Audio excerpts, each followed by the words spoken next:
Toc toc, les amis, réveillez-vous. Shalom.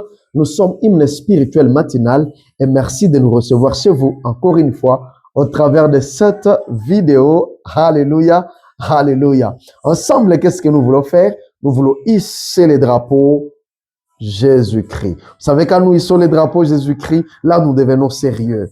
Nous hissons les drapeaux Jésus-Christ. Et souvent au Congo, dans des pays où c'est tient comme ça. Nous sommes en train de hisser les drapeaux Jésus-Christ. Qui l'a fait comme moi pendant que nous sommes en train de hisser? Nouveau jour, nouvelles opportunités. Alléluia. Je crois que vous êtes vivants ce matin. La vie, c'est une nouvelle vie pour de nouvelles opportunités. Alléluia. Alors soyons tous enthousiasmés, les amis. Dites aux gens, c'est l'heure. Venons dans la maison. Hymne spirituel matinal a commencé. 2026, année Onésime. Coucou à tous les Onésimes. Coucou à toutes les Onésimes.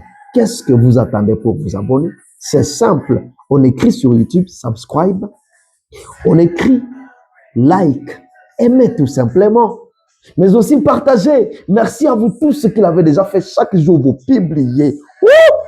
Avec vous, nous sommes en train de bâtir une forte communauté pour la gloire de Dieu et nous faisons avancer le royaume. Vous êtes partout. Soyez bénis. Aujourd'hui, c'est au tour de t'abonner. Hymne spirituel matinal pour vous. Et pour moi, celebrate Jesus. Celebrate. Écoutons ce que la Bible dit.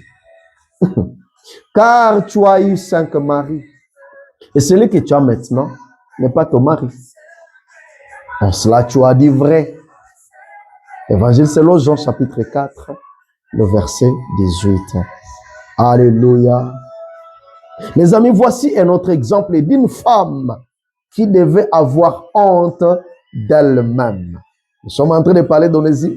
Hier, nous avons parlé de la honte, la stigmatisation d'Onésime, ce côté voleur que nous étions en train de continuer d'exploiter.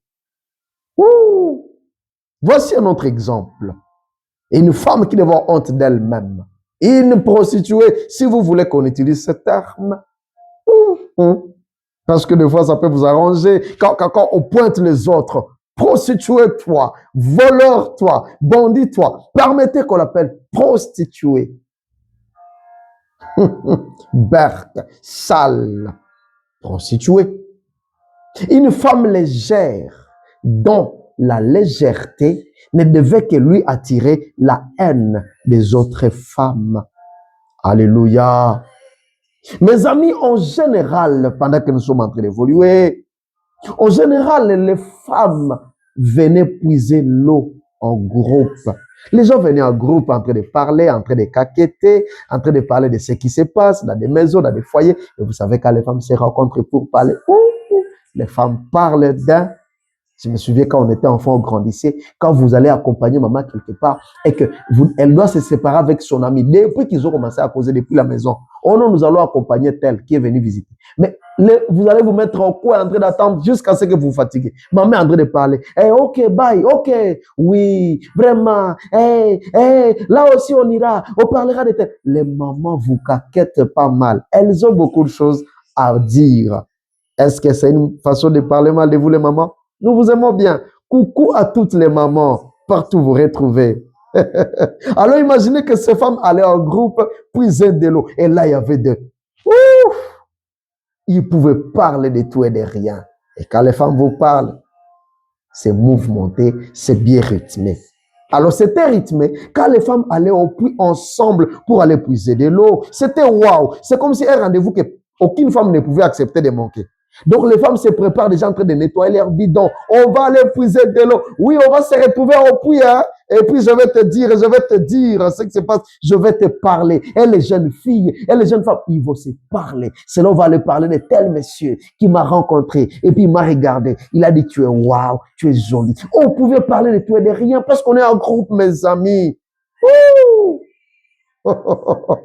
Et ça devait être assez tôt ou assez tard pour éviter des grandes chaleurs. Je crois que s'il y a une femme rurale qui tombe sur cette vidéo, peut facilement être d'accord avec moi sur ces points. Parce que dans des milieux ruraux, c'est le matin ou bien vers le soir, quand il n'y a plus de la chaleur, qu'on peut aller se ravitailler de l'eau pour aller puiser. Coucou à toutes les femmes rurales pour le travail que vous faites aussi. Merci d'être d'accord avec nous en ces points ici. Alors, mes amis, si cette femme samaritaine était venue seule, donc, elle en avait l'habitude. Elle en avait l'habitude de venir seule là au puits à ces heures-là. Et la Bible dit c'est vers la 6e heure.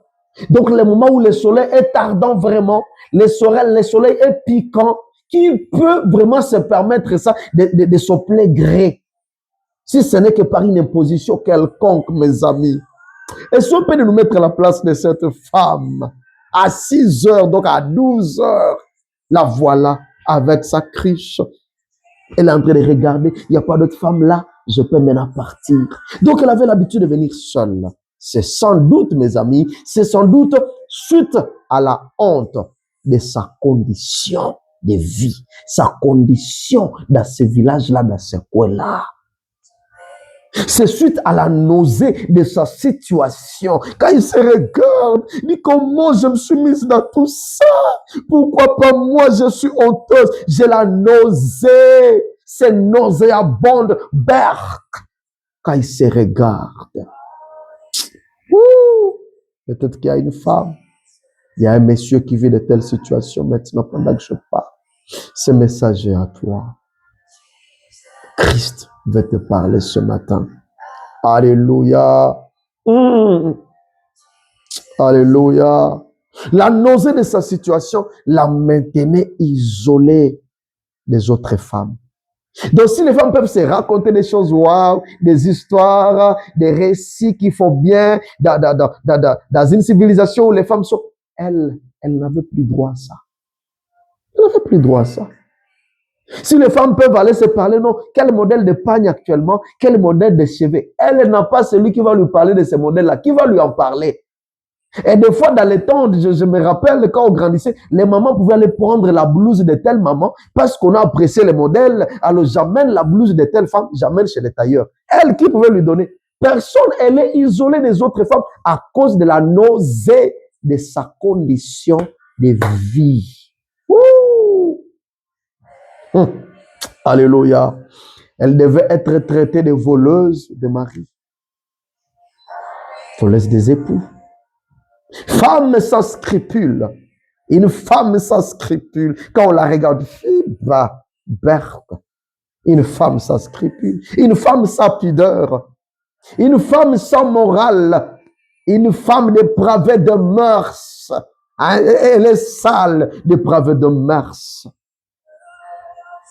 Mes amis, vous pouvez aussi lui en coller d'autres si vous voulez. Vous pouvez lui coller d'autres qualifications sales que vous pouvez trouver aussi.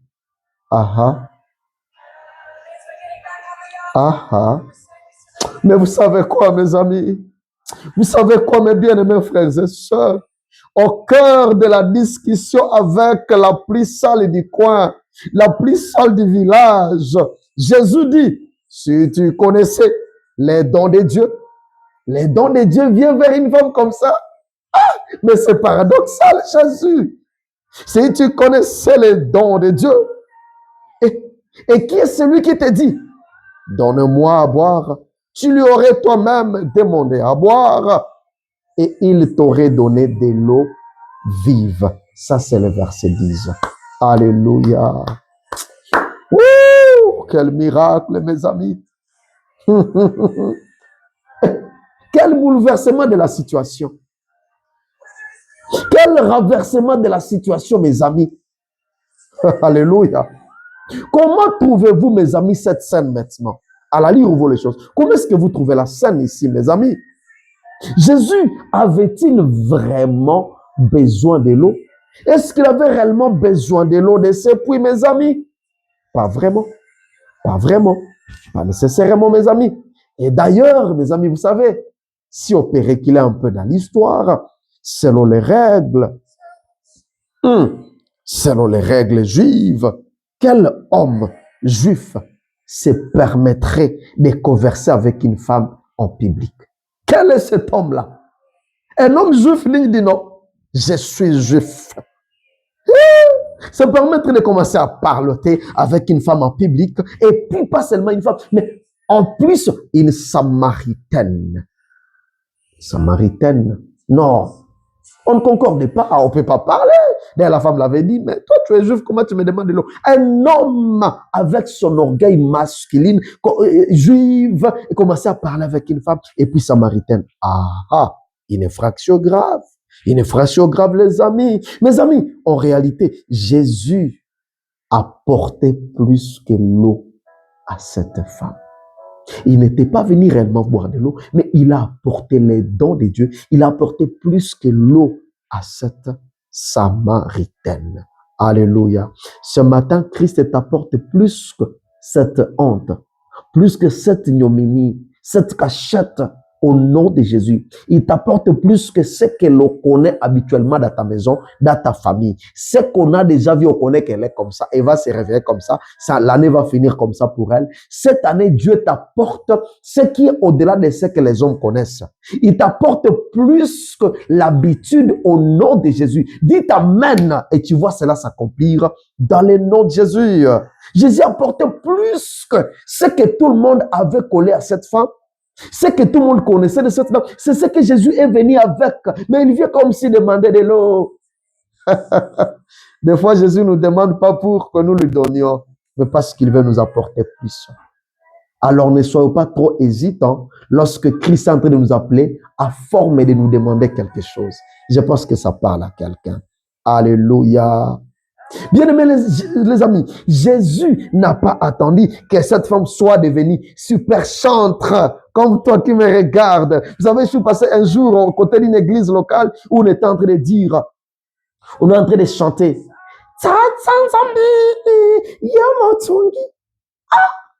Et j'ai tiré encore attention. On est en train de chanter. J'ai dit quoi? En réalité, on doit chanter Tatanzambi, Yomosungi. C'est à Lingala comme pour dire Seigneur Dieu, c'est toi le secours. Mais on dit Tatanzambi. Jésus n'a pas attendu que cette femme soit super chantre comme toi. Il n'a pas attendu cela. Mes amis, Jésus ici, il n'a pas attendu que cette dame soit devenue protocole classe à talons comme toi. Et vous voyez comment les protocoles qui sont classe, elles sortent sur vous. Prenez vos Bibles, vos sacs, ils commencent à marcher bien talonnés. Kacha, kacha, kaka, kaka, avec taille comme des filets. Mes amis, Jésus n'a pas attendu que cette femme soit devenue la modératrice la plus superbe, spirituelle, bien-aimée dans les seigneurs. Vous savez, j'ai déjà entendu des modératrices qui vous disent, ben on arrête, je vous trouve trop pesant, vous pesez. Bien-aimé, vous n'êtes pas venu me regarder ici, hein? Vous pouvez fermer vos yeux. Je vous sens kilos, vous pesez, comme si vous avez beaucoup de péchés avant de venir ici. Dis, vous devez quand même faire attention, respecter les gens, respecter la présence du Seigneur. C'est pourquoi j'arrête. Et si vous ne voulez pas continuer vraiment, vous pesez les cultes, vous pouvez aller vous repentir à côté et puis venir dans les cultes. Ah bon? Chère modératrice, cher modérateur, vous savez, il y a des gens comme ça. Il pense parce qu'on lui a donné la parole devant les gens, alors elle devient superbe. Jésus n'a pas attendu que cette femme soit puissante modératrice comme toi. Mes amis, il n'a pas attendu. Jésus, qu'est-ce qu'il a fait? Jésus l'a suivi dans sa cachette honteuse. Jésus est venu se frotter. Jésus est venu se frotter à cette situation honteuse de cette femme. Jésus est venu se frotter à la honte de cette dame. Non seulement il s'en est frotté, il a absorbé toute cette honte en lui. Christ a absorbé cette honte de la femme et a porté ça sur lui. Ce matin, au nom de Jésus, qu'est-ce qui représente ta honte? Ce qui te fait honte de te présenter en public, de parler en public. Jésus se frotte sur toi ce matin. Laisse-toi seulement. Il est en train de se frotter sur toi. Il se frotte sur ta maison, sur ta famille. Je le dis maintenant parce que les choses se passent au nom de Jésus. Ressens le frottement de Jésus sur toi. Et pendant que cela se fait, il est en train d'absorber ta honte, ta malédiction, ta condamnation, ton ignominie, cette stigmatisation que la société t'a donnée. Jésus absorbe cela au nom de Jésus et tu restes libre. Wouh! Gloire au Seigneur. Jésus l'a suivi comme il te suit ce matin, mes amis. Et par conséquent, la honteuse d'hier, la voilà en public maintenant, tout à feu, tout enthousiasmé. Qu'est-ce qu'elle dit? Venez, venez voir un homme qui m'a dit tout ce que je fais. Ne serait-ce point le Christ? Elle est en train de parler. Venez voir celui qui m'a dit tout ce que je fais. Ne serait-ce pas le Christ, mes amis? Elle est tout à fait enthousiasmée, mes amis. Là, c'est le verset 19. Alléluia. Mes amis, 2026, Onésime, l'utilité enfouie en toi doit se révéler au nom de Jésus-Christ. 2026, mes amis, va à la conquête de ton utilité dans le nom de Jésus-Christ. 2026, mes amis, année de mon utilité dans le nom de Jésus-Christ. Deviens utile, deviens utile, deviens utile au nom de Jésus. Tout ce qui te retenait dans l'inutilité, inutile dans cette famille, tu deviens utile maintenant. Inutile dans ce quartier, dans cette société, dans cette église, tu deviens utile au nom de Jésus-Christ. Puisque Jésus se frotte contre toi, il prend tout ce qui te maintenait dans l'inutilité. C'est ce matin. Dites Amen. Et viens commenter dans la section commentaires parce qu'aujourd'hui c'est toujours dans le nom de Jésus-Christ. Si Dieu nous fait grâce, on se retrouve très très prochainement dans Hymne spirituel matinal 2026. Onésime, partage maintenant.